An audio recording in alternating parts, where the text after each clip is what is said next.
Si chiama COT, sigla che sta per Centrale Operativa Territoriale, prevista dal decreto ministeriale 77 del 2021 e finanziata con risorse del PNRR, è stata inaugurata oggi nei locali della ASL 3 di Nuoro. La struttura è pensata per migliorare il rapporto fra ospedali e territorio, ridurre i tempi di ricovero e prevenire eventuali complicazioni burocratiche. Ci lavorano un infermiere responsabile, un assistente sociale e un impiegato amministrativo e soprattutto 10 infermieri cosiddetti di comunità.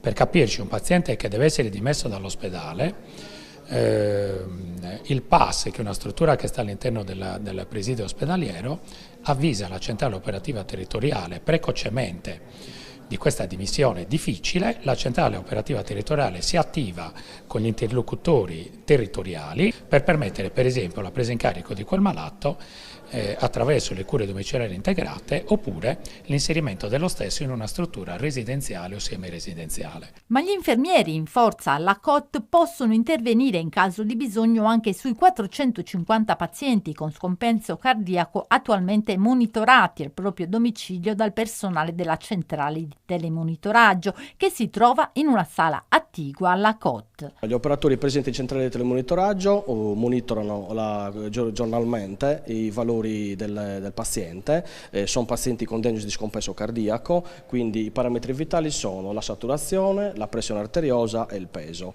In base agli allarmi che loro rilevano, l'infermiere di comunità agisce a domicilio. Obiettivo dell'ASL è estendere al più presto il monitoraggio ad altre patologie croniche come il diabete e la SLA.